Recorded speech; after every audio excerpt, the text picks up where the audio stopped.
Welcome to the ThunderCast, your Marshall Athletics podcast produced by the fans, for the fans, with your hosts, Russ Livingood and KD Hudnall. We're bringing you the thundering word on the thundering herd each and every week, so keep it right here. The ThunderCast is on the loose.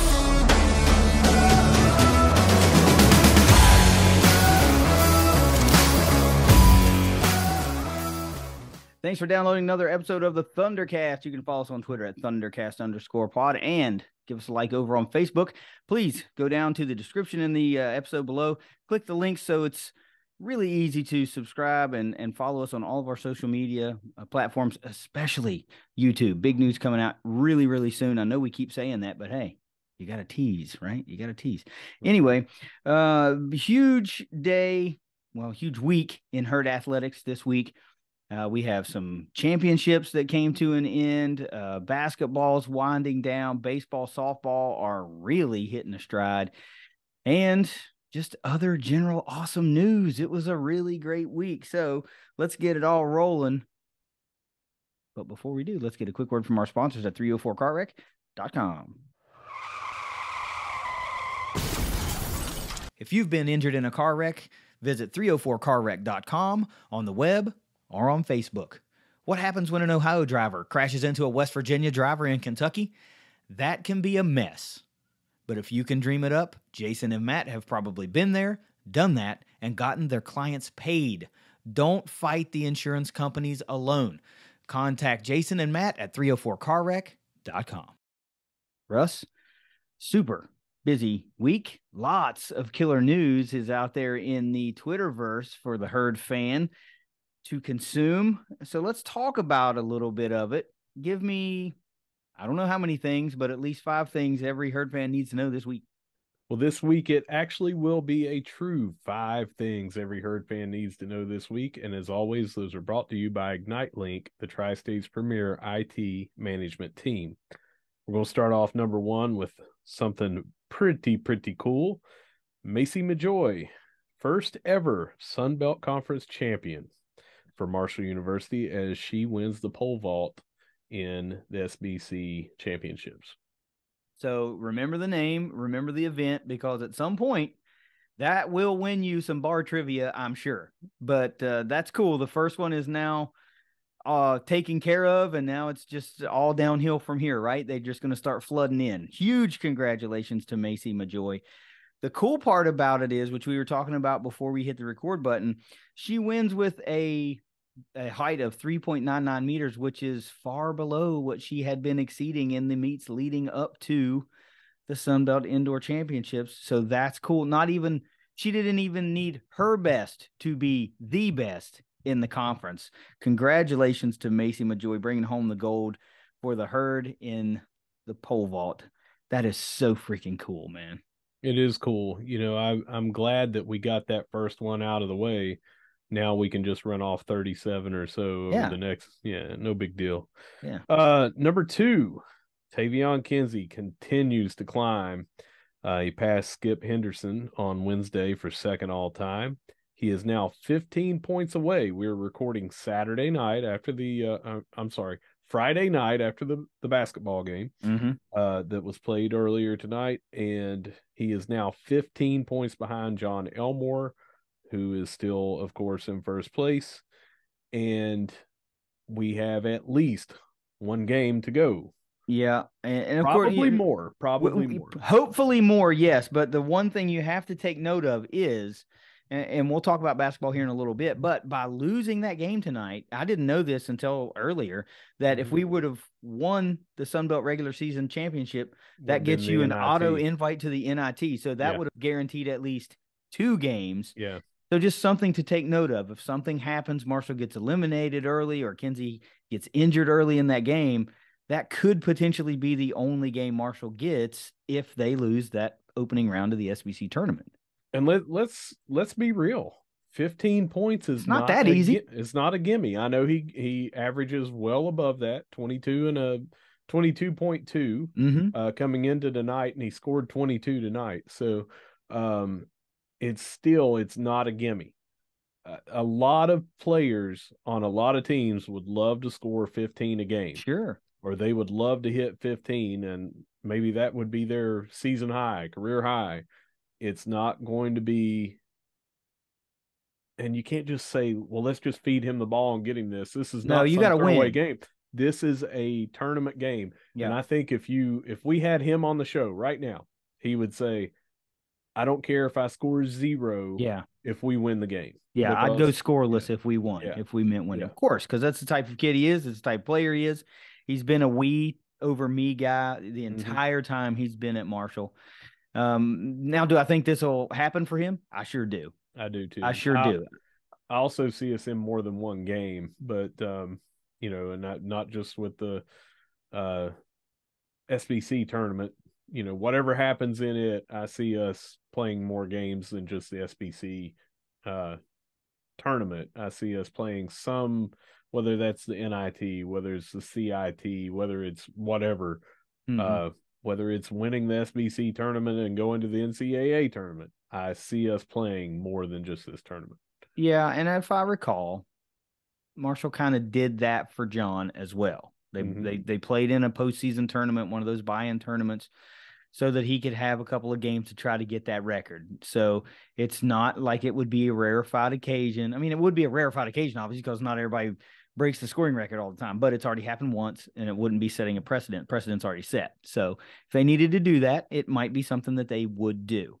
But I fully think probably by halftime, if not early in the second half of that opening round game, depending obviously on who we match up against, that we would probably see that record fall.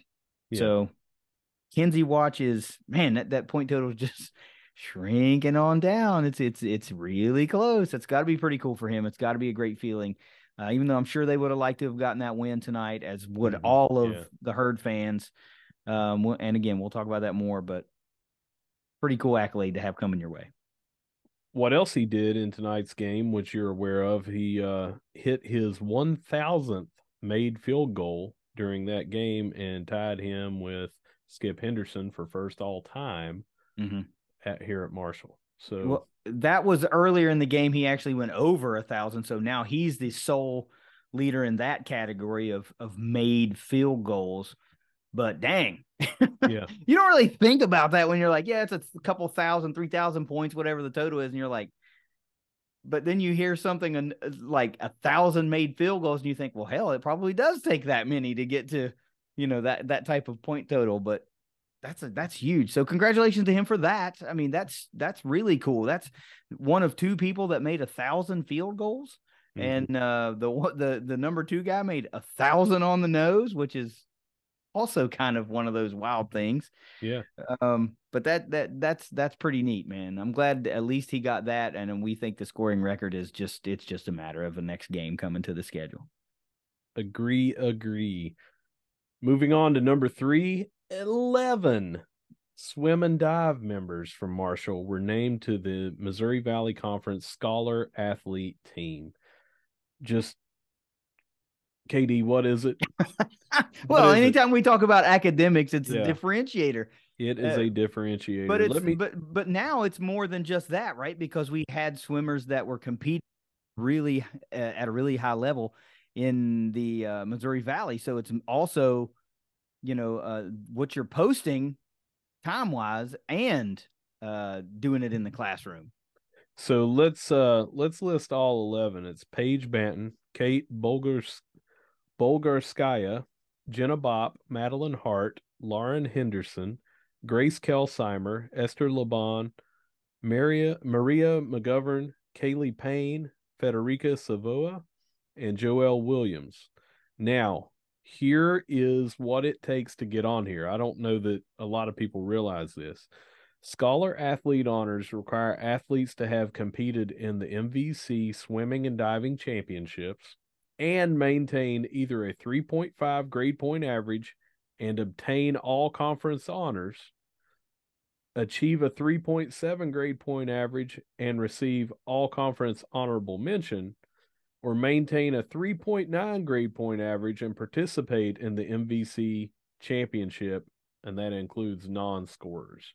Wow. So, if the better that you perform, the lower the standard on there. But listen to this. These are the 4.0 girls that were on there. Kate Bolgerskaya, Madeline Hart, Federica Savoa, and Joelle Williams all got 4.0. That is flat out getting it done in the classroom. 4 out of 11 gets a 4.0. Yep. It's just, I mean, we can't say enough about all the different academic accolades that our athletes get. And, you know, I get on KD a lot about using that word, but it's 100%. Yeah. It's 100% correct. It is a differentiator.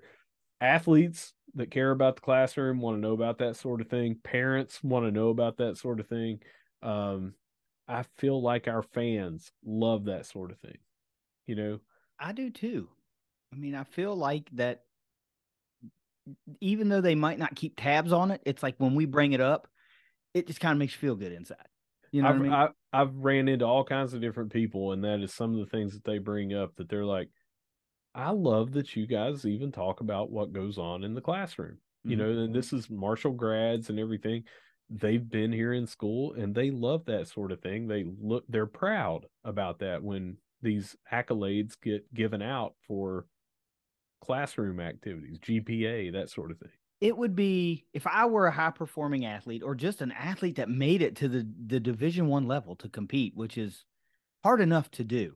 I think I would, and I was killing it in the classroom. I would hate to think that, you know, I would get whittled down to a stat line if I was a 4.0 student, a high academic achiever, and I would get whittled down to what I did or didn't do or how I performed in certain games or big moments that I might have had a letdown. That would be a little disheartening. So I could see, especially from like former athletes, be like, it's really cool you guys were talking about that because I busted my ass in the classroom and nobody ever talked about it, you know, and it's not like you want to publicly pat yourself on the back. So it's nice to get recognized. And I'm glad we're doing that. I'm glad that's a section of the fan base that we're reaching that enjoys that we do that. Didn't you win the award for most semesters? No, we have a friend. We have a friend. and he knows who he is, but also a running joke here on the ThunderCast. No big deal. Yeah, I come a distant second in our small circle of friends as enrolled semesters at Marshall University. I tell you, 14 years is equally as impressive as a 4.0. It's not bad for a bachelor's degree. Number 4, Lydia Montag is trying out for the USA team. I think that is super, super cool as well. I do too, man. That just floated across the timeline earlier today, and I thought, wow, that's kind of a cool deal because it's not like you just go, hey, I'd like to show up. Is that cool? I'm sure they reach out to you, you know, and say yes. Probably got to be an invite. Yeah, so that was unexpected, and I'm really that's a piece of news that I really enjoyed seeing come across the timeline. Yeah. From a sport like volleyball that flies under the radar a lot here at Marshall. And we try all we can to get people excited and interested about that. And, you know, we talk about how cool their games are and how energetic and fun they are and all that sort of thing. But it's stuff like that I just really like to see because it says maybe the Herd fan should pay closer attention to the volleyball program because Team USA is paying close attention to the Herd volleyball program. And if they are following, maybe we should just a little bit closer. You know, just say it. Our 5th thing, this was also just earlier today that this came out, and we had been waiting for it for a while to confirm some things. The 2023 football schedule has been unveiled. We actually will talk about every single date on here real quick. So I'll go ahead and get your thoughts first, and then I'm going to read off some of these things. But initial thoughts of seeing this schedule. Okay. Initially is some of the things that we had talked about before about swapping a quote unquote gimme game, cupcake game, one for the other. Is it ideal? No. But the bonus you get is that you don't have a week 1 bye.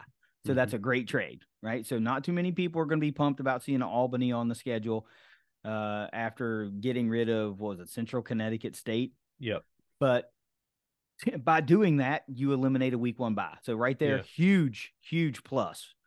You don't want to be playing 12 straight, 13 straight games, and hope to make it through unscathed, which is going to be basically difficult enough anyway. Yeah. Also, 2 ACC teams on the schedule, one coming to Joan C. Edwards Stadium, also renewing, of course, that historic, unique type rivalry with East Carolina, and we owe them one for Huff's first year as head coach, where they had a really big comeback and stole that game kind of from us after they caught fire a little bit in the second half. And then you look at the conference slate. We already knew that we, basically going to be going on the road and which East teams were coming here and which ones we were going on the road for. We just didn't know when and where they fell. And we had found out earlier weeks ago that our crossover games were going to be South Alabama and Arkansas State. So initially you look at that and you go, okay, first, most people are going to go, when's homecoming?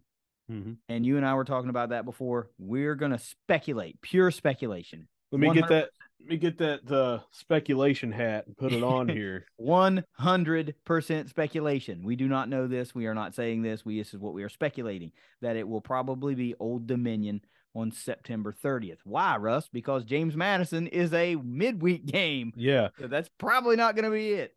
So it's a good time. Let me pause right there and run down this schedule. We've got September the 2nd, the home opener. It's against Albany. Then September the 9th, we're on the road at East Carolina. We have a bye week September the 16th. Virginia Tech comes here on September the 23rd. Old Dominion, September the 30th, like KD just said. We are going to speculate that is our homecoming game. And a lot of things point toward that, which you'll see as I talk about the rest of the schedule. We are back on the road at NC State on October the 7th, and then on the road at Georgia State, October the 14th. Our next home game, and our only home game in October, which is almost always when we have homecoming, is James Madison. It is a Thursday night game. Back on the road after that, October the 28th at Coastal Carolina. Next week, we have at Appalachian State. That is November the 4th. Back at home, November the 11th for Georgia Southern. On the road, November the 18th. Oh, back up real quick. The 75 game. 75 week, yep. Yeah, you probably are not going to see that be homecoming. That's why we are speculating, you're not going to have a JMU Thursday night game be homecoming, I don't figure, and you're not going to have the 75 week be homecoming. So it really just makes sense and I really don't see them bumping it up and saying, hey, Virginia Tech is coming, let's make that homecoming. Yeah. It just does not make sense. So after the November the 18th game at South Alabama on the road, we finish up Thanksgiving week. We will be here on that Saturday. Arkansas State plays us here. That's a tough schedule. It is. I'm not going to speculate wins and losses right now, but there's a lot to be excited about this schedule, especially if you're a fan of competition, because that's 2 years in a row we're getting a top team out of the West. Last week, well, I guess we had 2 last year because Louisiana came in and took care of business against us in our midweek. And then we had Troy, who ended up winning the conference. And this year we've got South Alabama, who was a rolling red hot team until they ran into Troy as well last year. So they're riding high. This is not the same South Alabama that you've probably known over the past several years. This is a tough team. I'm just going to say, don't overlook anybody in the Sun Belt. No, I don't think you can. I don't think you can. No, I think that's fair to say. Old Dominion, if you remember, we couldn't really do anything against them. It was what was that, a 20-0 game or a 9-0 game or something like that? 12-0, I believe. Well, yeah, we couldn't do really anything offensively, and it was our defense that just held them to basically nothing, in that game. But still, I figure they'll be quite tough this year, just like most of these Sun Belt teams are. The thing that sticks out to me is that Marshall does not play back-to-back home games after the month of September. Yeah. That's a bummer. That's kind of a bummer. Speaking also to your homecoming point, Not only is it 75 week, you do not want a November homecoming in West Virginia. It's too daggone cold. The attendance just will not be there as like it will be probably on a most likely gorgeous September weekend in late September. So all eyes, arrows, and fingers point to Old Dominion being homecoming. It's just not officially been announced. And in my opinion, you're not going to have Albany, the very first game, be homecoming, and you're not going to have the very last game, which is almost always much more poorly attended because of Thanksgiving, hunting, all the stuff that goes on that week. And plus, it's senior day. Yeah. So don't need to have homecoming there. You point at it, nothing jumps out at me except for Old Dominion. And yeah. I really can't see them pulling the trigger and saying, let's do it when Virginia Tech's here. Yeah. Not that it's the level of opponent, as far as saying, hey, we're scared, we don't want to do it when it's Virginia Tech. It's more about Virginia Tech's going to be a draw. Why not just have another draw and have homecoming a different game? It's very much strategic, about getting more people to a game that would be less well attended. Yep. Let me say this though. If you look at that schedule, you're pretty happy about it, right? I'm pretty happy about it outside of Albany, but you got to have something in there. You're trading the lesser of two evils. You upgraded the bye week. If the Herd is 5-0 after the out of conference schedule, let's just say that.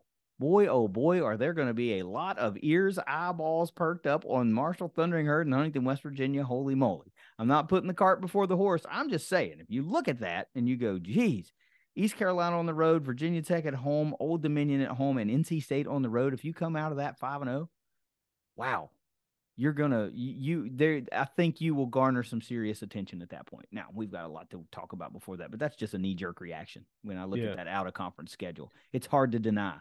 It's just hard to deny how good it is. Let's talk road trips too. We've talked about this schedule in the Sun Belt year in, year out, how the conference schedule is always favorable to have some travelable games. Right now, we have a lot of people that Herd fans that live down around North Carolina, especially in that Raleigh area. Of course, where North Carolina State is, it's not that far over to East Carolina from Raleigh. And we've got Coastal. Of course, you saw what we did at the bowl down there. This would be probably mirroring that, if not more, that we're going to have down there for an October the 28th game. I figure that's going to be big. App State, they travel well up to here. We travel well down to there. It's a long storied rivalry that we have going back decades to the Southern Conference. And also that's not very far to go to. I just feel like out of those 4 North Carolina, South Carolina games, we're going to have opportunity for some good road trips, but great showings by the Herd faithful going to those games. Yeah, I agree with that. I think what we're going to see is a resurgence and a renewal of what made people across the country go, wow, this Marshall fan base travels. They care. Yeah. So you're going to see a lot more of that because it's now more travelable, than the Conference USA was. I mean, I say this almost every episode, and I'm really not trying to toss shade, but not too many people were interested in driving to Murfreesboro, Tennessee. Not too many people wanted to hop a flight and go all the way down to Boca Raton or hop a flight and go all the way down to Miami to play FIU. Certainly not too many people were hopping on flights and going out to Texas. It just wasn't doable. It wasn't in the budget for a lot of people. And it's a quick turnaround for a weekend. That's a lot of money to sink into a 3-hour football game. And I feel like it's different if you're going down to FIU and there's more than 1,000 people in the stands, they filled their own stadium. It was a nice atmosphere. Yes, I get that. Yeah. Because then you're talking about going to Miami. I mean, who wouldn't want to go to a destination and everything, but it's just hard to get up, in my opinion, hard to get up for a team, no matter what performance they put on the field, that there's 700 fans in the stands. Yeah, it's just, that's true. When you feel like you take 250 people and you're going to have a quarter of the attendance of the home crowd. Yeah, that's just, I get it. I mean, if you're one of those fans, it's like, well, I want to go because I want to go to all the stadiums at least once. I can get that, and I'd love to do that too. But I feel like more people will be doing that in this Sun Belt Conference. Yeah, and hey, I'd go to every game if I could, man. Absolutely, I would. And it's not just it's a logistical issue when you're talking about having to navigate around work and Mm-hmm. kids and family and just all the different things that you have. And I'm sitting here thinking of how many people would be coming from JMU, Mm-hmm. which we sent a lot down there. It's 4.5 hours or so, and they may have fans that are closer than that 4.5 hours to get over here. But now it's a Thursday night game. Yeah. Things like that come into play about these destinations and road trips and everything. So I hate that that's the one that is on a Thursday, but also if both of us are performing very well, that's going to be a very good game. Uh, it's a given it's going to be on ESPN or ESPN2. That's right. It's a You marquee know, matchup. yeah. And for the second time in 2 years, Marshall's going to have their midweek at home. Mm-hmm. So, we get to showcase Joan C. Edwards Stadium and the city of Huntington on national television. And that's great. That's if I'm on a midweek game, I'd much rather it be here if we're going And to play one.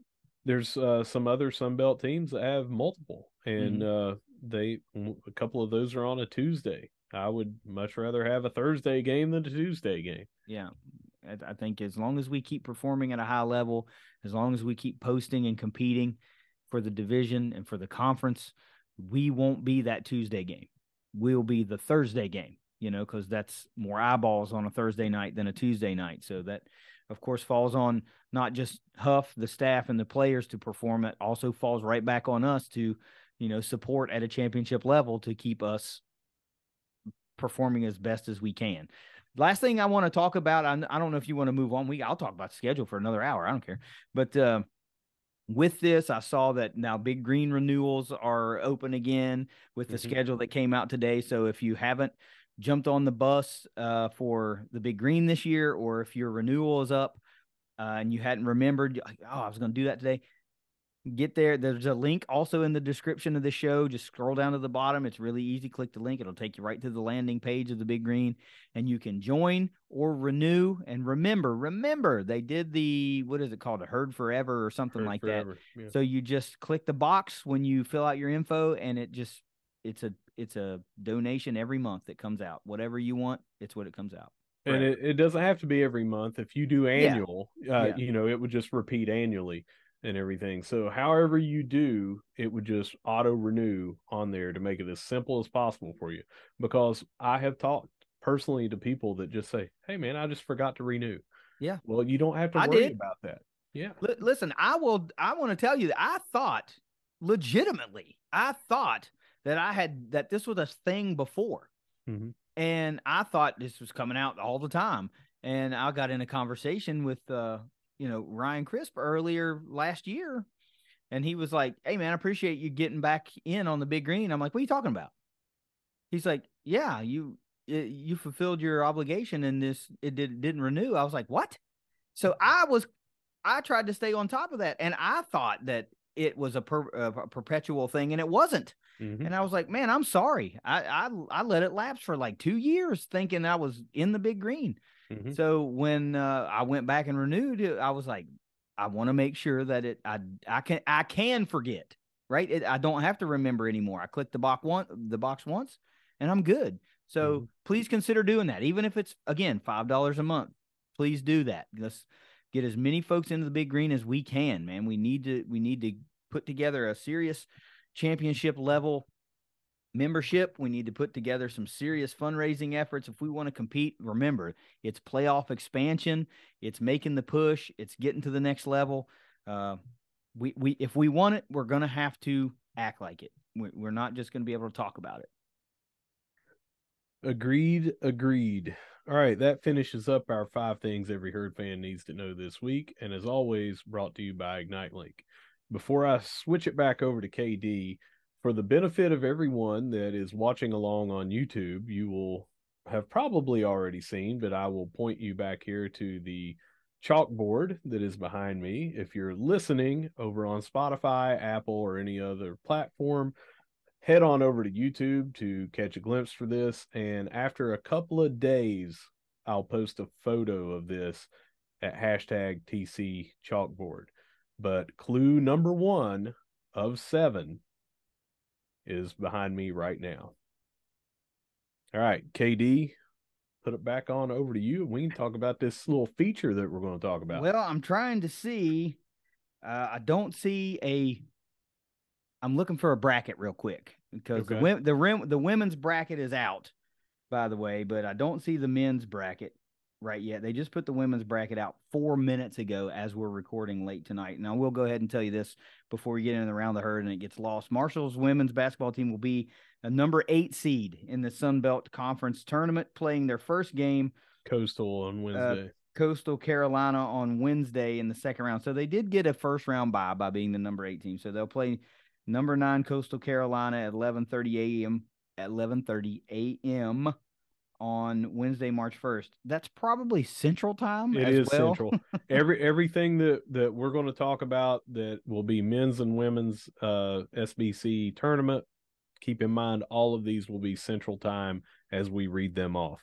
So I don't want to get too much farther into that, but I will say this: if they beat Coastal Carolina, they have to face number 1 seeded James Madison again in the quarters on Friday, March 3rd. So, just wanted to get that out there. I'm going to keep checking to see if they drop the men's bracket at some point while we're covering our featured story this week. But let's get into that, shall we? Because man, oh man, a lot of news, man, and we could Woo. talk for probably 5 or 6 hours, but we're going to sum this up a little bit quicker than that.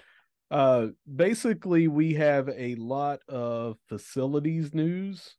This all went on the agenda for the Board of Governors, but I do have to tell you that there was no vote, no approval, no anything. This was just submitted to them. But man, what a wish list that we have here, and lots of news from it. There is more that went on in that Board of Governors meeting, of course, but this right here we feel like is the important things that we want to discuss. I mean, for the purposes of our sports related podcast, this is what people care about. And anytime it's facilities, they want to know. And man, some of that wish list was pretty lofty. And I have no doubt that we can make it happen, right? It's going to take a collective effort. Obviously, we're going to keep talking about the fundraising that we have to do. Everybody's got to do their part. Whatever your part is, whatever you can contribute, you really need to contribute. And we're not just saying it. Russ and I will be doing the same thing, both individually, and the podcast will be supporting these endeavors as well, because it's important. We want Marshall to get to the next level, and we realize that we can't just talk about it. We got to be about it. So what is the first thing we're going to talk about? All right. So all this is, it's got on here the project and then the project completion, which again, if it doesn't get approved by the Board of Governors, it won't even start unless some of these, we're going to talk, are currently ongoing. And this is when they are projected to be completed. But if it gets delayed to start, obviously that would delay the completion. So I guess the easiest way to think about that is like if you say to be completed, we started right now. Yes. So you say if it's completed in 2024, then think, all right, that project would take a year. Yeah. That's the easiest way to do it. Yep. All right. So first one, Gullickson Hall and the Pathway Project. This is ongoing and it's nearly finished. There is anybody that's in Huntington, if you can get over there and look inside Gullickson, get somebody to take you on a tour. It's crazy different than what you remember if you have not seen it. We have talked about this. We have tweeted out the photos. I talked about it when a couple of my contractors had equipment of mine over there and I had to go meet with them. And I was just, as the project was going, the transformation was crazy, right? The Gullickson Hall portion we have talked about a lot. The Pathway Project is something that we talked about previously on the show, the hallways leading over, and this goes from Gullickson Hall leading over to the Henderson Center. This is also, as you come in off the tarmac, the big concrete area between Fat Patty's and the Henderson Center, and go through those doors. That's been redone.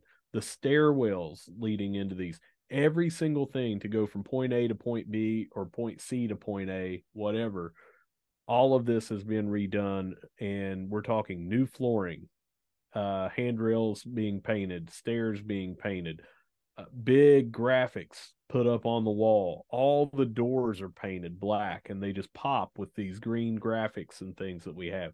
We're talking about this place went from 1972 to 2023 real quick. Yeah, it did. And as a student, I had the vast majority of my classes in Gullickson Hall, and it looked like a 1970s school, and gymnasium. And I saw it when I was in, and it was still in the works. The gym itself was still in the works. It was by no means close to completion. It still needed painted. It still needed new graphics put up and all that stuff. And some of those pictures, man, dude, it's amazing. It looks like a brand new facility. It is so slick, man. If I were a student that had classes in there now, I'd be like, dang, this is pretty next level. Yeah. It looks really good. If there are photos floating around there, you can find them if you want to go look for them. But if you are a student like me in that time and you remember vividly what Gullickson Hall used to look like, it would be unrecognizable to you right now. I want to say too that some of these things that we talk about down here a little bit further down before we move on, I'm not going to be able to talk about every single thing because, as I mentioned a long time ago, you and I talked on here, I'm on the big green board, and some of these things were talked about in more details than just what is out there on Twitter that has been clicked on. So I'm not going to expand on some of these things. I'm going to mention what it says on the agenda, and then from there, I'm just not going to say anything more about it. Sure. I just cannot do that. Everybody knows why. Video boards. And when we talk about video boards, we're talking about what we had talked before. Sunbelt requires soccer to have a video board, softball and baseball to have video boards. And it's been well documented that Spears had said that he wanted to have I think it was third largest. Yeah, fourth largest. I think it was third. Scoreboard. And we have to have all of these, the three that are required for the Sun Belt, of course. And of course, you're not going to put in a brand new baseball stadium and not have a video board. But you're upgrading and getting one for soccer. You're getting one for softball. Both of those are required. Baseball is required. Why do we need to have such a big scoreboard in the end zone? We talked about it on the show before. This scoreboard is now outdated to the point where you physically cannot replace some of the parts. So we all last year were lucky enough that the speakers and the lights and whatever part didn't go out during the season because we just would not have had a functional scoreboard. Yeah. It cannot be just fixed. It has to be replaced. It's flat out, it's obsolete. Yeah. And we're lucky that it served its purpose well, but we are just lucky we didn't have a breakdown mid-game or like on a Friday before a home game. So it's just time. Plus, who the hell doesn't want a bigger TV, right? Yeah. Everybody wants a bigger TV, and it's all about upgrading the fan experience. And what you can see, that is a running theme with the things that Marshall's trying to do across all of its facilities, is they want people to feel good about the money that they spend to come and see the product on the field. It's a lot about seeing your team play, right? It's the majority of it is seeing the herd play and being there and witnessing it in person, but it's also about enjoying the time that you're inside of the stadium, being able to get a good meal, being able to get a cold drink, something like a clean place to use the bathroom and things like that. Those are all things that matter to this administration, and they want to get it right because they know money's hard to come by, and you're competing with an in-home viewing experience that's a hell of a lot cheaper and better than it's ever been in history. So you got to give them reasons to show up, right? Backing up to the Gullickson Hall and Pathway project, I did not put the projected cost in there. It's $1 million, and the completion year is 2023. I can tell you that $1 million, obviously it's already almost completed. That funding was achieved last year, and that project is paid for. And they have that branding has been shown on videos and and all. It's the Skaggs family, Mm-hmm. and they have gotten that $1 million put in there, and that one is fully budgeted. The video boards are $5 million, is what it says, and it has a projected completion date of 2023. But it's important to note that softball and baseball will not have theirs until 2024, and that's because of the ongoing construction over there about where everything will be and all that. Yeah. All right, number 3 on this agenda is training table and John Marshall room. It says $1 million, and it says 2023. This is one of those things that I can't say much about, but it is for anyone not realizing where the John Marshall room is. It's upstairs in the student center, and they have it's kind of like a banquet hall, I guess you would say. Yeah. They've had a stage up there. That's where they had the signing day party just a few short weeks ago. We had a bunch of different events in there when we were in college, and I'm sure anyone that's been in college since the student center has been built has been in that John Marshall room at one point or another.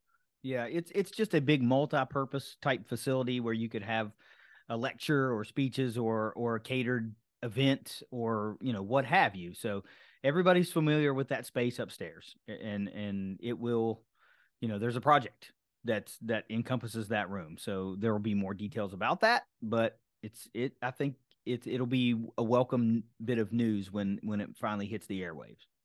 Yeah, I think so too. I can't wait till we can talk about it a little bit more. I can tell Yeah. you about it. I can tell everybody else about it, that sort of thing. Number 4, golf and Guyane upgrades and indoor hitting area, $500,000. Projected completion 2023. Anytime that you can do something to help this, like, you start thinking about men's golf and women's golf team and everything. Think about having to go to a country club and you're trying to hit and you are driving right onto where one of the holes are. It's just not ideal. So they're looking at doing an indoor hitting range, that sort of thing, to where you can still get all the practice, but you don't have to worry about when you can go do it and that sort Mm-hmm. of thing, because it's not going to affect the golfers that are there or any kind of tournaments or events that are going on. I mean, the technology just exists that you could get all you need to get in a really small area. I Mm-hmm. mean, hell, everybody's been to Dick's and you see like the golf area and you can go in the little room and test fire some clubs and stuff. And so if it's that sort of thing to where you're taking advantage of some technology that exists, then that's exactly what you need to do because that doesn't require a whole lot of room at Mm-hmm. all. And to even a little bit of added space to where multiple golfers could be working out concurrently, that's kind of a no-brainer. Everybody is getting a slice of the herd athletics pie, it seems like, and nobody is being left to the wind Mm-hmm. like we've seen kind of in the past. Mm-hmm. All sports matter right now, and if Right. there's an opportunity to upgrade, then they're taking that opportunity if it makes sense. And this makes sense. You get the kid; they shouldn't have to travel all the way to Barbersville when they can stay on campus and get their workouts in. If that's what it means. In my opinion, this is 100% because Christian Spears came in and he said, let's take stock. Let's see what everyone has, what everyone needs. And he's put this list together. Mm-hmm. He's been on the job right around a year, less than a year still, but he's like, all right, let's go for it. This needs to happen. Why not this team? Why not that team? Let's Yeah. do this. Number 5, and this one is ongoing. External offices at City National Bank says $100,000. Expected completion 2023. What I can tell you about this is the ticket office that you used to go into in the bottom of the Henderson Center on 3rd Avenue. That's not where the ticket office is anymore. It's over inside City National Bank, just diagonally across the road, right there on the corner of 20th Street. And a lot of things that I have noticed, there is, when I have to go into the ticket office, barely any parking whatsoever. Don't have to have that problem now. You can park over there in the big green parking lot that is behind City National Bank, right down 3rd Avenue. Hop in, go up to the ticket office. Also, you can always call them, handle it over the phone, handle it online.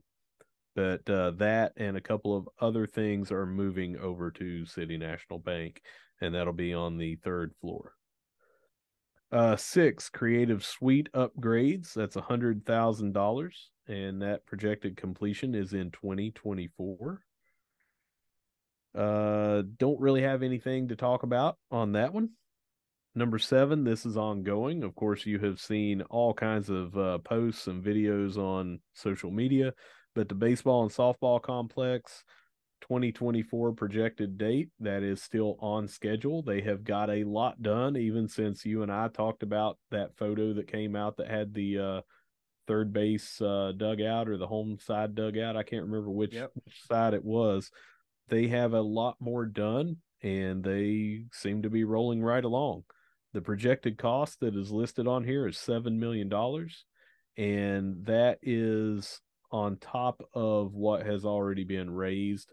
As you know, this project costs a lot more than that, and they have a pretty good plan on that $7 million coming to fruition, but no matter what, it will be built by 2024.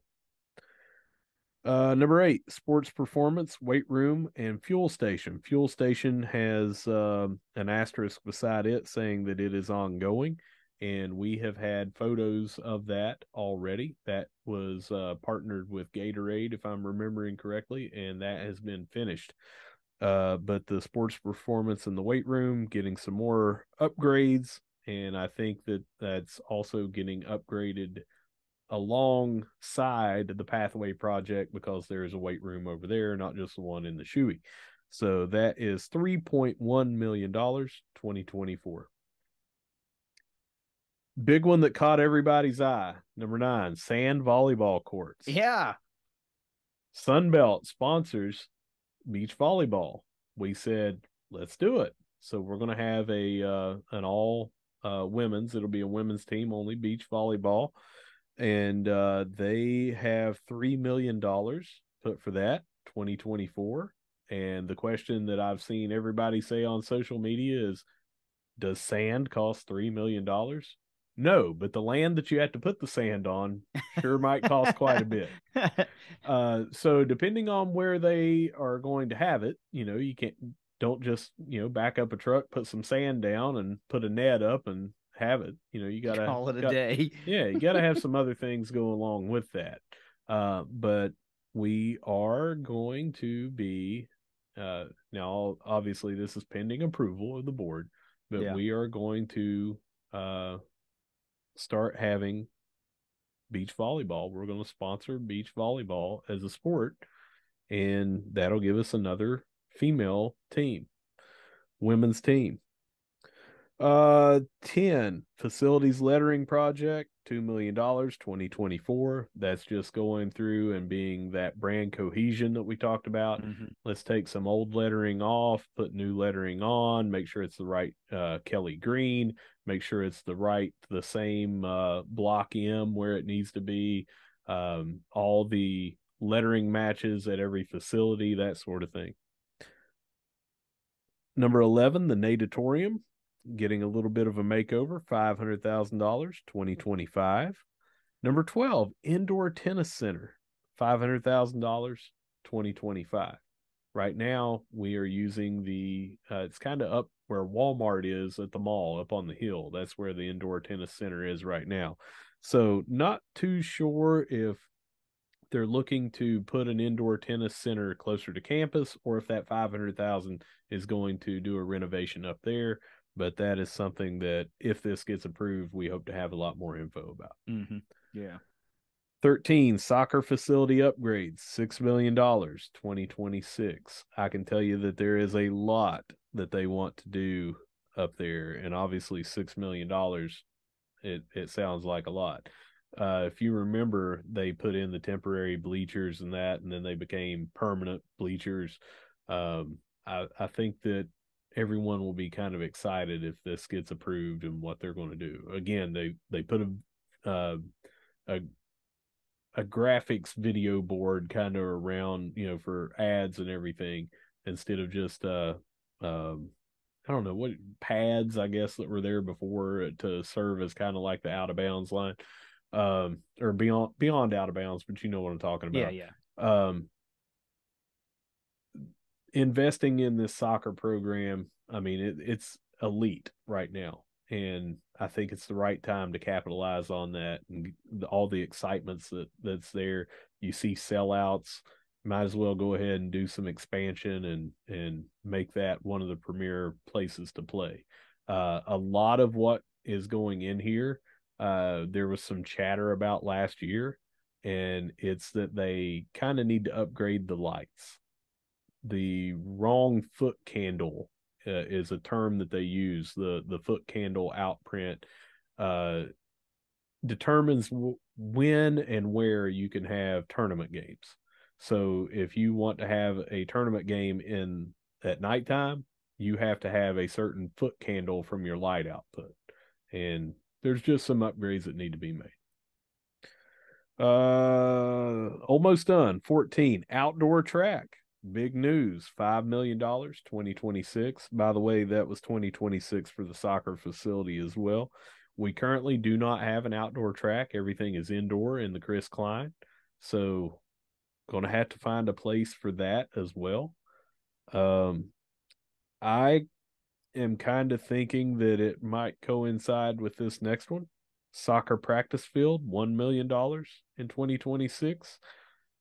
Maybe you put the track around the practice field of the soccer. So hoping that we get some news on that as well. Yeah, I mean, it makes sense you would kind of work those together because it can't just be a track. You're also going to need places to do the weight throw and all that kind of stuff. And, back in the day, we had Lefty Rollins track right there beside Twin Towers. And, the rec center took that away when they built the rec center and the freshman dorms and the softball field, and those basketball courts all got taken out from behind towers and beside towers to build those new facilities. So they just went away. Of course, the softball field didn't. It got rebuilt over there. Dot Hicks Field looks sweet, but I nearly died at that track, if you remember. Yeah. So bring back Lefty Rollins track, man. We got to have something. But with the resurgence or the reemergence of a men's track team, and the competitive nature that we're trying to build across all disciplines and sports at Marshall, we just need these things. Yeah. The big question mark is always, as it is in Huntington, is land. There's not a whole ton of it in Huntington. So, there's just not much out there on where these might go or what it might look like. So it's just. And you also want, everything that we're doing right now is right close to campus. It's all, so it would be ideal to have it there. Yeah, they're bringing things back, right? Because for a while, things were getting pushed away from campus. Yeah. It's easier. We'll just do it at the Barbersville Tennis Club. We'll just go to Route 2. We'll just do and now they want to bring it all back. That's really what needs to happen. Marshall and Huntington, it's a college town, and you need all of your things like within walking distance of the college, basically. All right, so the final two that we have on here, the big one that everybody wanted to see, and it got a lot of chatter when you're talking about the photo that went up as the rendering, but the football south end zone, $25 million, projected completion date of 2027. Going to take a long time to do all that, of course, and $25 million, KD, that's a lot of money. So got to find a way to fund it. And you've got to basically tear out. A lot of the stuff that they're going to do, a lot of work has to go in to tear that out. So looking forward to it. The rendering, if you haven't seen it, go search for that. We put it out, didn't we? Did we put that out? I don't think so. I just think I retweeted somebody else that had cropped the photo out of that document. But that PDF is easy to find from Herd Zone. It's in an article. If you go to Herd Zone, you'll find the article, and then there's a link to the PDF, and it's like, I don't know how many pages, 35 pages or something, that goes through all this stuff. And you can see some other stuff that we haven't talked about in there. So. But I will say, knee-jerk reaction is it's pretty surprising that there was only one row of suites. I thought there would be more. But again, designs change. Things could look differently. They might say, hey, man, there's a real demand for that. We need more. We're going to build them. Let's build them. We got 5 years to get this where we want it. So nothing set in stone. And everything is very fluid, but still. Any news is good news, and we all know how Herd fans love that facilities news. And the final thing that's on there said endowments / we are Marshall, 1.25 million, projected completion date of 2027. I'm not really sure what that is. I legitimately have no news about what that is. And hopefully there's clarification as all these projects move forward. Yeah, I don't know what that could be either, but maybe it's something as simple as, this year's crop of 5-year commitments to endow a scholarship will be done in 2027 or something. I don't know. Maybe the only thing that you have to remember is this is the projected cost of, and I'm not talking to you, I'm talking to everybody out here. It's 1.25 million. Mm. Usually on endowments, you're talking about other people Well, that's true. bringing Bringing that in in. money. Mm. Yeah, so this is our projected cost Hmm. for this. So anyway, we'll have more info as it comes out, as we always do, and that's it, man. A lot of exciting stuff. Yeah, it was, man. I mean, everybody likes seeing those fresh pictures and talking about stuff that's going to be built. And I don't know about, well, I do know about you. You like to see Earth moving too. You like to Mm-hmm. see progress being made and the face of Marshall's campus being revitalized, new buildings. It's just cool, man. And I've I've I never get tired of coming back to Huntington and driving down Fifth Avenue and going down Third Avenue for the first time in a long time and seeing what's new or seeing what's different. And one of these days, somebody's going to make a trip back that hasn't been in 10 years, and they're going to go, "Wow, this just doesn't look at all like I remember. This is amazingly good." So, and all of this stuff is just, check that box. Let's get this right. Let's do that. I mean, it's just so refreshing to hear. No wonder people love hearing facilities news. It just means there's new going on. But look, that was a lot to talk about. And of course, like Russ said, whenever more comes out, we'll talk about it more. But for now, dude, let's go around the herd. All right, we're going to start off with track and field, and the men and women both finished 7th in the SBC championships. Yeah, we were able to make a few waves. We mentioned Macie Majoy earning the first SBC championship for the herd, an individual category of the pole vault, but we also went silver in that event as well. Diana Goodman brought home the silver with a height of 3.89 meters to Macie Majoy's 3.99 meters. Of course, Macie is a grad student from Huron, Ohio, and this is where it gets really cool because we had 4 total medalists in the games, men's and women's, or in the championships. Macie Majoy is the only non-West Virginia kid to bring something home for us. Now, yes, she got the gold, the first ever championship, which is awesome. Diana Goodman, silver in the pole vault. She's a sophomore from Winfield High School, Winfield, West Virginia. Raise up. You got yourself a Conference USA Conference Sun Belt medalist. Mariana Adebayo gets a silver in the weight throw. She's from Hedgesville. She's a 5th year from Hedgesville High School in Hedgesville, West Virginia. And the lone men's athlete to bring home a medal was Brett Armbruster. Brought a bronze in the 800 meter, and he's local, Barbersville, West Virginia, from Cabell Midland High School. Man, I mean, that's really awesome that it's such West Virginia flavor, bringing it home for the herd in a big way. I just, I can't get enough of that, and we're seeing across our timeline, across social media timeline, that there are athletes like committing to herd track and field. So, some of it's in-state stuff, in-state kids too. So this is really, really cool, man. I'm really excited about local in-state athletes. We doing things like this and potentially competing for championships for herd track and field. I'm telling you guys, get excited about herd track and field. Start following them, man. You don't have to be an Olympic track and field supporter. You can be a herd track and field supporter, man. It's really entertaining to watch. It's really entertaining and easy to keep up with.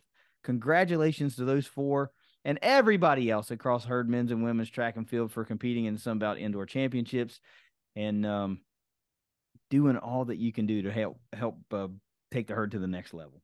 Couple other notes in there. Tyra Thomas tied her personal best in the 60-meter hurdles. She came in 4th in the event, but her personal best, great time to hit that.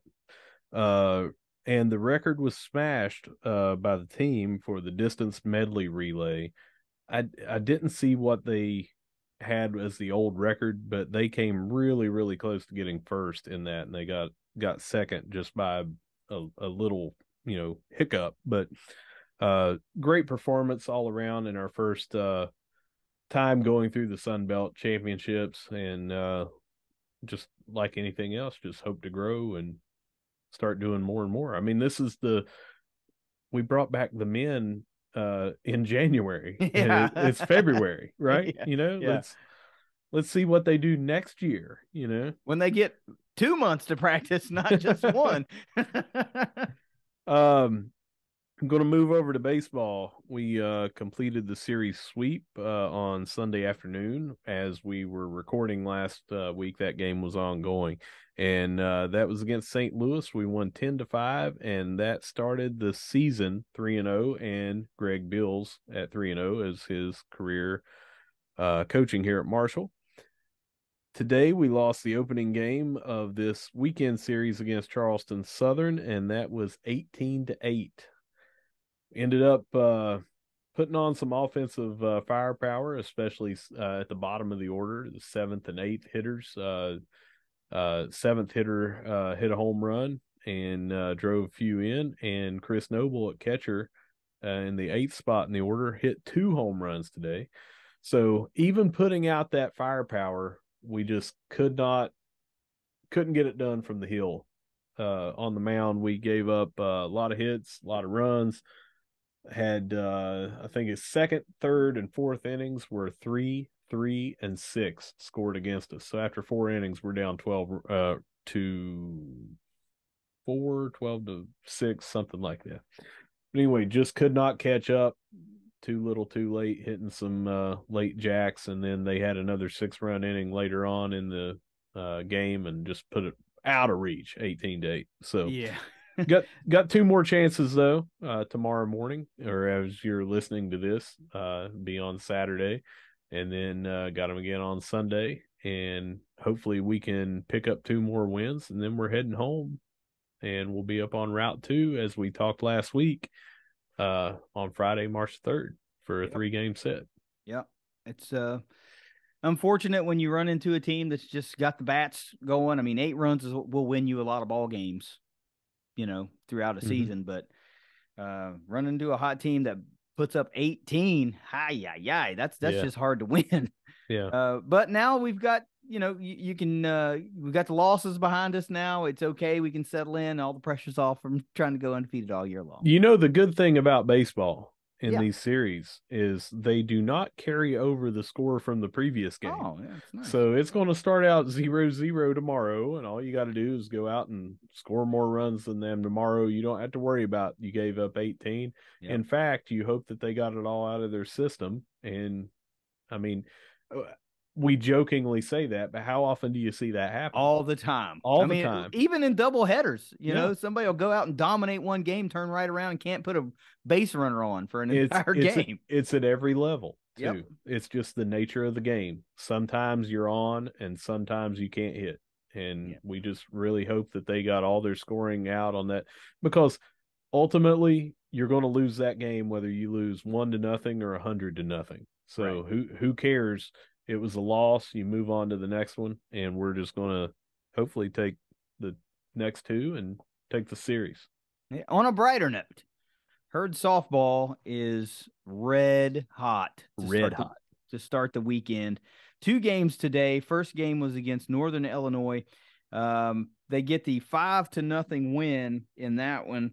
Autumn Owen sends 2 out of the yard. Sid Nestor, Sid the Kid, throws a complete game 1-hitter, striking out 7 in 7 more innings pitched. I'm going to say it every week. Get out and watch her pitch. It is, I said it last week, I'm going to say it again. It's an opera. It's amazing to watch. She's just that damn good.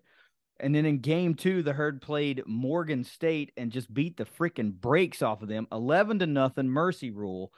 Savannah Rice goes complete game 1-hitter as well. 5 innings pitched, 5 strikeouts in that one.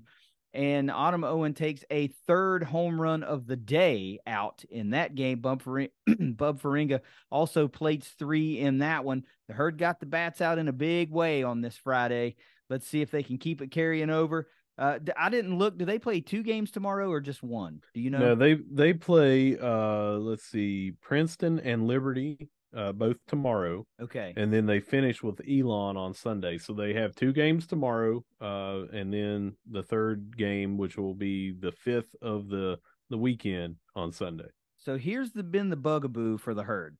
It's the early Saturday game. When they play 2 on Saturday, they've lost the first game. That's their 2 losses on the season on a Saturday. So they're red hot right now. Hopefully the bats stay hot. Like we just talked about with the baseball team, we want the opposite to happen.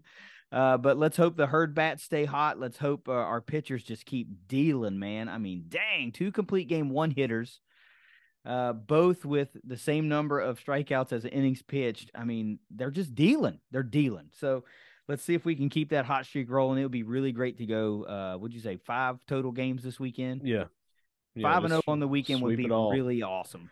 So here's what I've seen too is they have found ways to win in just about every fashion, right? They've had a come from behind win. They've had a close game. The one that you were at was that was rough. They faced a lot of adversity to come back and win that one. They've won 1-0, and they have blown a couple of teams out and nearly no hit them. So this is just a top to bottom, well-performing machine early in the season. Let's hope they can keep it up moving into more of the harder. And I'm not trying to take away from what they're doing right now, but we got frickin' Alabama coming here later on in the season, So the little bit harder part of the schedule when it comes up, and then the conference schedule, which is always going to be tough. We really want them to be firing on all cylinders at that point. Yeah, that's what I was going to say. You can't just toss out Alabama's coming. James Madison is coming. Louisiana is coming. All of these teams are on the schedule, and they are tough. We're talking about teams that may compete for serious postseason spots here. So, but right now we're rocking and rolling. And, we're using this opportunity in the out of conference to find our groove, to find what works. We're working. It's not the same lineup all the time. We're constantly trying different things out, and for the most part, it's working. So everybody's getting reps. Everybody's getting some in-game experience. Some of our more experienced players are polishing their game. Herd softball again is at home the same weekend, that first weekend in March, as Herd baseball. And we'll talk about it again. Make time in your schedule that weekend to catch at least 1 softball game and 1 baseball game. I guarantee you'll go back to more if you go to at least 1. I'm telling you, man, we've said this a lot last year. It does not get about as perfect of a good time as going to the softball game. You're not talking about a 3 to 4 hour commitment. The game is usually 2 hours or something like that. It seems to fly by, but the entire time that you're watching, you're also thinking, man, this is just enjoyable. And it is infectious how they behave in the dugout and on the field. They are just having a good time. You can tell they're great teammates and picking each other up, and it just flows out into the stands, and you can feel the electricity. It's a great time. We've talked about so many times how the culture that's in place that Megan and Corey have put in place, but that's accentuated by these assistant coaches, right? And the team, the team leaders are fully bought in, of course. Well, they're all fully bought in at this point. Yeah. But that culture only goes so far unless your team's bought in. And I'm telling you, I mean, I can't sell it to you any better. You just need to go see it. Be a softball fan. If you're like, man, it's softball. Who cares? Go see. You'll see. You'll see why we keep saying that. Just go. It's a hell of a lot of fun. And they sure will appreciate it. How many times now? It's been at least twice we've talked to Megan on this show. Once we talked to Corey in this show. And we said to them each time, what's the biggest thing that Herd fans can do right now to support your team? And every time they say, come and watch us play. get out there and make sure there's not an empty seat at Dot Hicks Field. Then we can start asking for things like we need to expand a little bit because that, we don't have. So go see them, go support them. Remember, last year they were 20-1 at home. 20-1. Yeah, it's a different team, but guess what? They're already freaking 9-2 on the season. Best start since 2015. So as good as they were last year, they're off to a better start this year.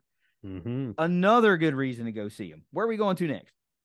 Well, before we get down to basketball, we're going to do a little bit of housekeeping on these other things. We had already talked about this last week, but men's and women's golf both have some matches that they're going to over the next few days. The men are playing in the Loyola Intercollegiate, and that'll be taking place over the weekend. And on to Monday is when that'll finish up. And then the women are playing in the GCU Invitational, and that starts on Monday. So we talked about them last week, just did not want to leave them out this week. Also, tennis, we talked about last week, but on Tuesday, they'll be welcoming Eastern Kentucky over here.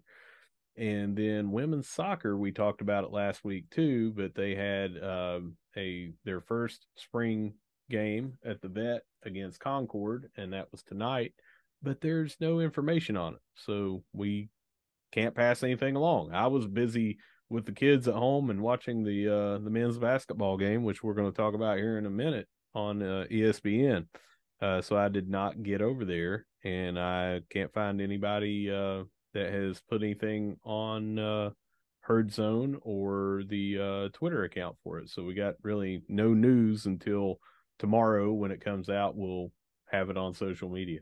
Well, and as a matter of fact, I'm looking at it right now, and on the Herd Zone app, it just shows that there's a game tonight at 7:00. Right. No score. Hadn't been updated yet. Yeah. So hopefully they won. Yeah. But we don't know. So, right, now we're going to move on to the basketball. Okay. We'll talk about the women first and then finish up with the men. The women lost 66-63 on senior night on Wednesday, and that was to Old Dominion, and then turned right back around and beat the number one in the Sun Belt Conference team, JMU, tonight, 71-58 to close out the regular season. Yeah, so they had a sour taste for senior night, for their own senior night, and then all they do is go out and put a sour taste in the number one seed senior night. So, turnabout is fair play. We already talked about it. You mentioned it a little bit earlier, but they did finish 8th, and they drew Coastal as their first matchup in the Sun Belt Conference, and that'll be Wednesday, 11:30 Central. Tournament time, man. I mean, closing out, it's got to be nice. Closing out, beating the number one seed on the road has got to be a great way to finish your season and give you a little mo towards the Sun Belt Conference tournament. Let's see if they can continue, though, because it's kind of a decent-sized layoff here. But let's look at it like this. Let's get them healed up. Let's get some good scouting on and at least go in and win one in the Sun Belt tournament. But congrats on a pretty good season so far, I would say. And let's talk about just a little bit about these two games. Marshall really jumped out in that Old Dominion game. They jumped out to a really good lead, 35-28 at halftime, and then still had the lead going into the fourth quarter and just couldn't hold on to it. They were led by Rashayla Scott, go figure, 25 points. She also picked up 8 rebounds in there. Abby Beeman had 14 points and 8 assists and 5 rebounds. And Mahogany Matthews, the only other one in double figures, had 10 points, 5 rebounds. This other game that just happened tonight, waiting on it to load now. Oh, James Madison, I can talk about that one. That was a 71-58 Herd victory in a I mean, I was not expecting that type of disparity in the score, to be honest with you. But this was a impressive game for the Herd.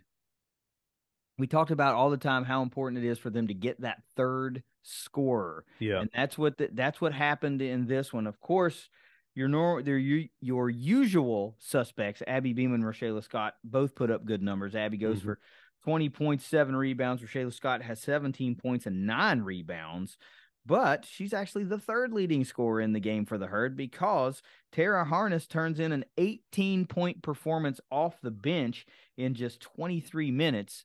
So 6 for 9 from 3. That's how she got her 18 points. That is your third scoring performance that is just oh so vital to Herd success. And yeah, they had 3 scores in double digits against Old Dominion and couldn't get it done. But this is far more impressive to me. This is the number 1 team in the league. You're talking about a 23-6 team at that point. That Marshall goes into their house and basically handles in pretty convincing fashion. Yeah, and here's how it happened. They were trailing at halftime 26-25 because they only put up 5 points in the second quarter. What did they do in the third quarter? 27 points. So, I mean, just ran away with it in that third quarter and then outscored JMU 19-18 to increase their lead, finishes up 71-58. And the cool thing about that is, I don't know if you saw the video, but Beeman hits a shot like a step inside of half court to beat the buzzer at the end of the third, I think it was. So when stuff like that happens, you can do no wrong. You just know it's your night. All right. So, like I said, we want to, I know it's during the workday, but try to take you a lunch, whatever you can, watch a little bit of that game. If you're off work during that time, make sure you tune in on ESPN Plus and watch that game for the Herd. Now, the men's bracket is out. I got it. Yep. So we're going to talk first a little bit about these 2 games, and then we're going to talk about the bracket, and I'll let KD talk about that. I've got it up as well. But first, we beat JMU on the road, and this was a tough game, and we pulled away late. JMU is a really good team. They finished 4th in the conference, and we just went down to their house like we just talked about with the women, took it to them, beat them 92-83. It was tied 79 all late. We pulled away and came up with a convincing victory. Tonight we lost in a crushing defeat to ODU, 71-67, and that prevented us from winning outright the regular season Sun Belt Conference title. Yeah, and I'm not going to skirt around that. It freaking sucks. It does. Because it was right there. Like, you control your own destiny. You have a lead at halftime, and you can't close it out. It sucks. And you don't always have to spin it positively because this one isn't positive. Like, these are the games you have to win. If it's there for you, you don't need any help. You have to go out and do that because we know this team's capable of doing that. They went out on senior night against James Madison against who was that? Not James, whoever was senior night, Troy. Yeah. And took over that game because they wanted it. And tonight the shots were not falling against Old Dominion from some of our more vital players, our vital scorers. But I don't care, man. You've got to find a way to overcome when you've got a halftime lead. To me, it seemed like they inexplicably went to a press for like one play with like 7 minutes to go in the game or something like that. And it was thwarted quickly for a quick score, and it seemed like that's what started the bleeding. All of a sudden, Old Dominion could not miss a three-pointer. They were leading the freaking country in and one dunks, it seemed like, at the end of the game. Now, of course, I was a little PO'd that it seemed like every time Marshall would have a foul called on them, it was for something very minor, very ticky-tack. And it also seemed like that poor Micah Hanlogton was basically being mauled with no calls. But I'm not a guy to blame the referees. It's just what I saw. It just didn't seem like it was, while the foul calls, the team fouls might have been close, it just seemed like the way that they were being called weren't very equal, But it sucks, man. It was right there. It was right there, and we had it. We freaking had it, and that would have guaranteed us at minimum, a spot in the NIT, our first regular season conference championship since I think 1997. I think they said, which is 88. 88. Well, yeah, 97. We did not win that. Oh, It was in where they said 1988. that? Couldn't tell you, but a couple different places have put that out. But it was 88 when John Taft was here. Yeah. I want to talk real quick about the JMU game, just to say that, besides pulling away and everything, that Kinsey goes for 31. Yeah, he went insane in that one. Yeah, in that game, and that was he needed 4 to tie, 5 to move ahead of Skip Henderson. He got that real early, and then he just continued all game long. He was unstoppable. And now we'll go on over and talk about tonight's game. Where did we get killed? Rebounding. They had 17 offensive rebounds to our 5. 17 offensive rebounds. We had 30 defensive rebounds. So they had a little more than half of all shots that they took, they got a rebound on. I'm sorry, not half of the ones they took, half of the ones that we rebounded. I said that way wrong, but you get what I'm saying. More than a third of the shots that they took, they got a rebound off of. Yeah, they got some of the block shots. They got a rebound. One session down the court, Handlockton gets 2 blocks, and then when he gets ready to go up for the third one, he trips over the guy that had fallen down, and there's nobody under there. We got beat on the press when we did press. It was a long throw over top because our guys were cheating up and everything, but that left it open over top. Shooting, we shot 37.5%. It just seemed like a lot of the shots were in and out. It looked like a lot of the shots were forced. Andy Taylor had 25 of our shots. And usually if that guy's going to shoot 25 shots, he's going to have 30-some points just about any game.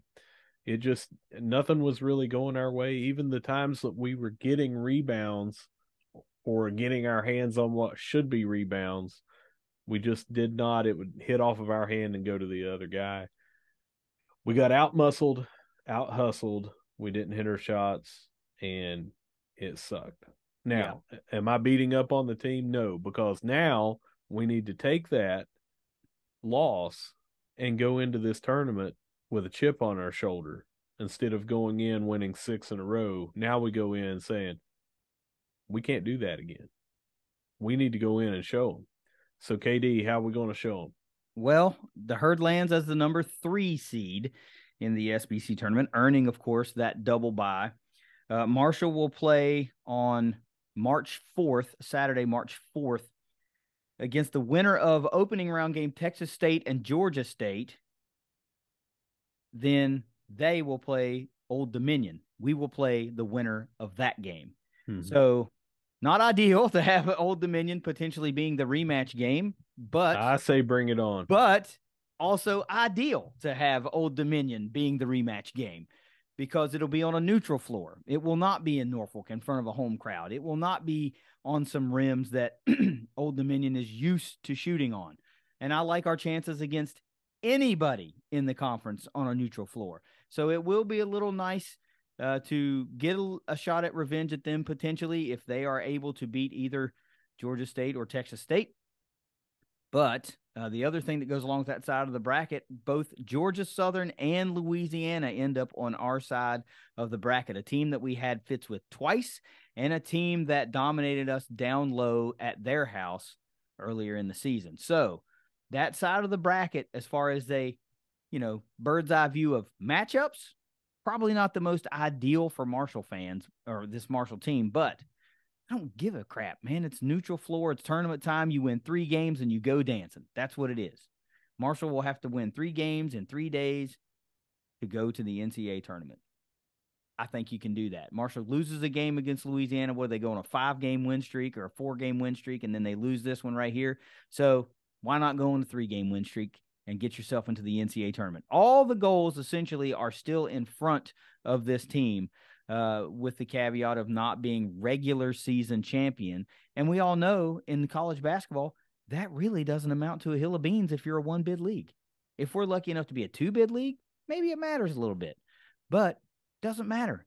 If Texas State goes on a freaking heated run and wins the tournament, they're going to the NCAA tournament, not anybody else, unless we're a two bid league. So you got to just win the tournament and let the chips fall where they may. But that's where we stand right now. The Herd does lock up that number 3 seed, gets the double bye, and potentially facing Old Dominion in that first tournament game. Russ, the last thing we got to talk about, I know you got some thoughts on this, but I want to put this out there just so you'll cover it. Don't forget about Kinsey watch after this last game. So what are your thoughts? Well, so we're 15 points away. We talked about it in 5 things and everything. I think that he gets it. I think that it's probably likely that we're playing Old Dominion in a rematch. Anything could happen, but I think that he'll have a chip on his shoulder, just like everyone on the team will. But I really, really think that we come out. They were more physical than us. Now we know what we need to do. Kinsey will come out, and I think you'll see more drives to the basket. He'll get to the foul line like he did tonight and did pretty well, except for missing both ends of a 1 and 2. But I think the record falls, and I think that it's as likely to fall around halftime as it is anything else. So you definitely want to be watching this game. But yeah, we're at 15 points to tie, 16 points for him to be the all-time scorer. I don't want to I'm not placing blame here on this game against Old Dominion tonight, but I want to talk about this one thing. 71-67. You lose by 4, right? Cam Kerfman has 3 points in the game. When does that happen? That just doesn't happen. Yeah. So if he has an average Cam Kerfman game, we win that game, right? He doesn't just ever hardly score 3 or 5 or 6. You know, he's usually good for double digits at game in and game out, at least 10, 12 points a game. And if you get that from him tonight, this is by no means not his fault. The shots were just not falling for him. He was, 1 of 7 from behind from the field, 1 of 5 from behind the arc, and he hit that one early in the game. They did a really good job of preventing him getting the ball, and there were no open looks for him. That one shot, he was a good 6 feet behind the line to be able to shoot over top of him to get that shot. They were physical everywhere. They were definitely physical on our guards, prevented when we were trying to do the pick and roll. It was hard for us to get penetration down there because they just fought through the pick and roll, or they switched off good enough that we couldn't make any headway.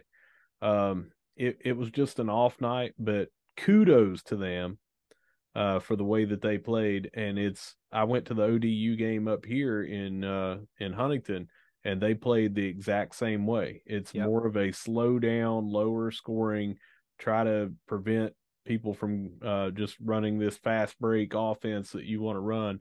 And they were physical, and we ended up winning. And I think that's what we can do again if we play the same style, and that's just hitting our shots. But we also got to get on those boards.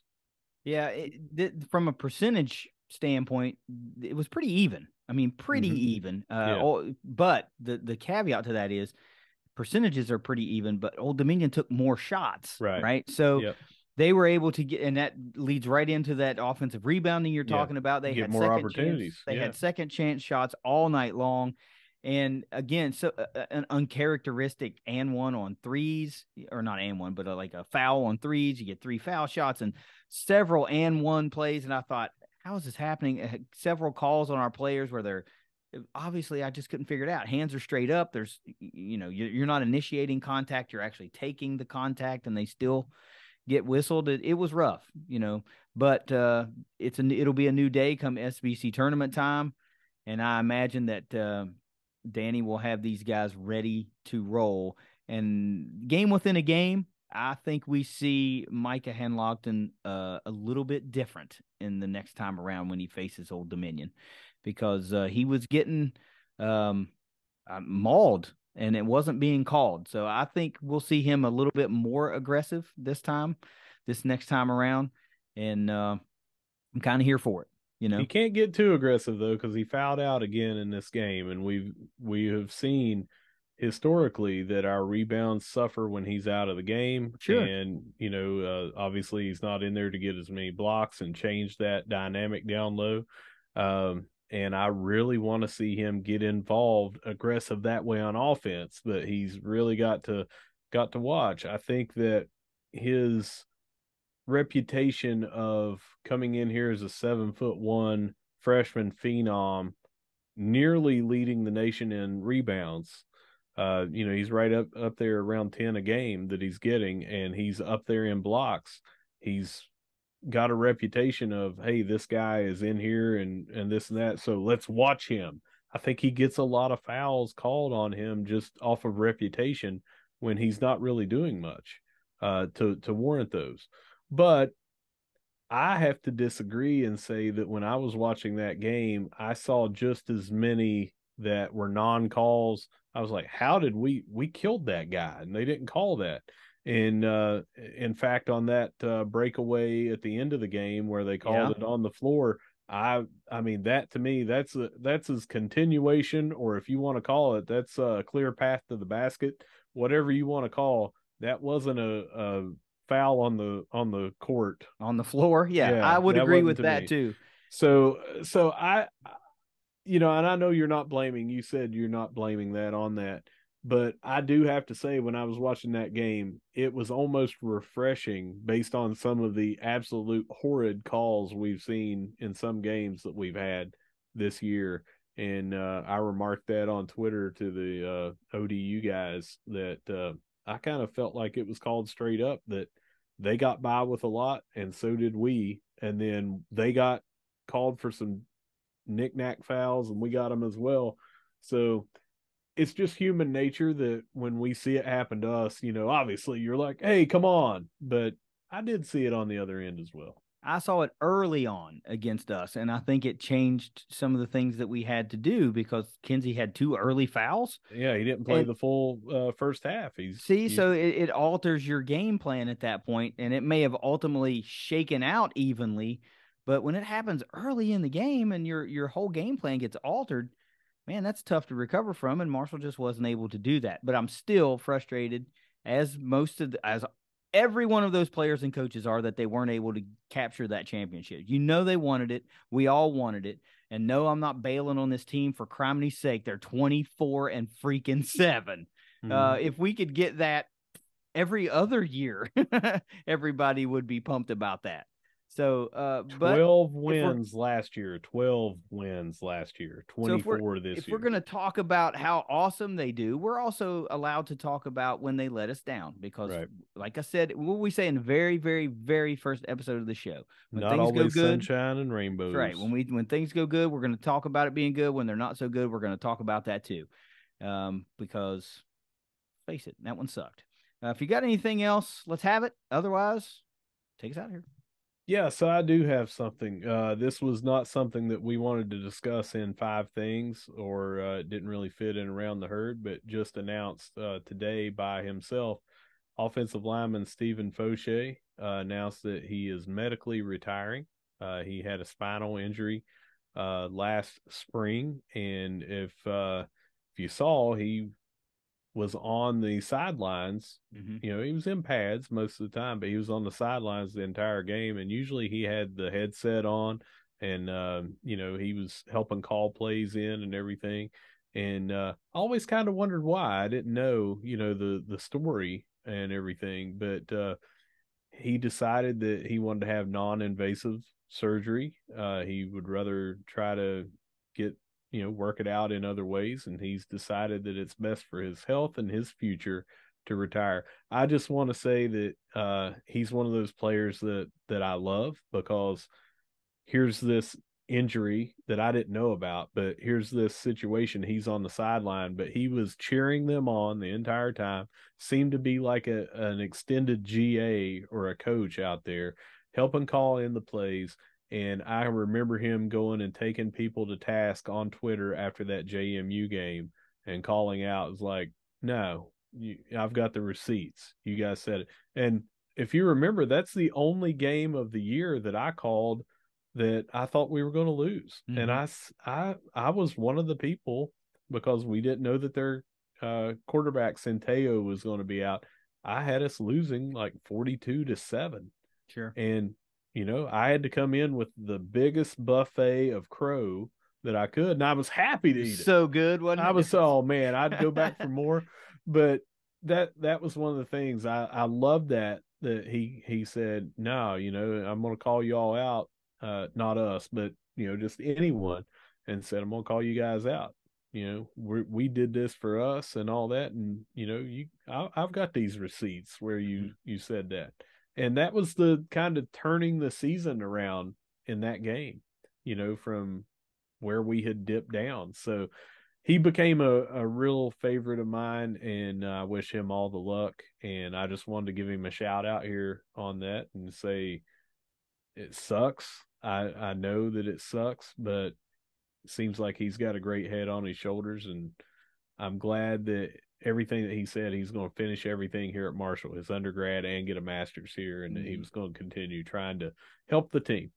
Yeah, it was really bittersweet to hear something like that, because you don't want a guy to have to medically retire, right? Especially a guy that's like, I think he's a redshirt sophomore, so he had a lot of eligibility left in front of him. But you can also tell he was, if you read the post, the message that he put out, you could tell that he's all about the herd. Mm-hmm. I'm going to stay here. I'm going to finish my degree. I'm going to work on a master's degree. I'm going to be a student coach to continue to work with the football team. Maybe he's got a love for coaching, and he's like, then I'll just start that part of my life a little earlier. Mm-hmm.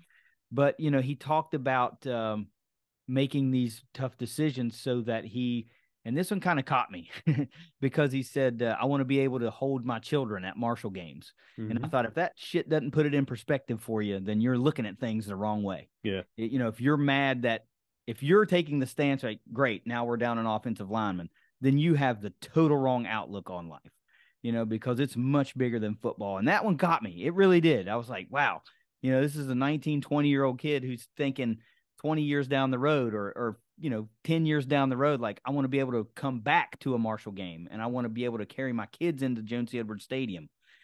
That was so poignant to me. So we wish him all the luck. We're so glad he's sticking around in Huntington. We're so glad he's going to get that degree and be a son of Marshall forever. It just sucks that it doesn't get to continue living his dream of playing college football, but you get to start a new dream of being potentially a collegiate coach. And I'm kind of here for it. So, it's bittersweet, but I'm happy for him. Circumstances suck. Yeah. But I'm still happy for him that he's found peace with the decision and ready to move forward. So we're ready to move forward with him. All right. You got anything before I take us out of here? Nope. All right. So whether you see us at the dot, whether you see us up Route 2, whether you see us writing on this chalkboard back here for clue number 1, 2, 3, 4, 5, 6, or 7 for this big announcement we got, no matter where you see us, we're going to be saying, go Herd. Go Herd. It's the ThunderCast. We'll see you next week. Later.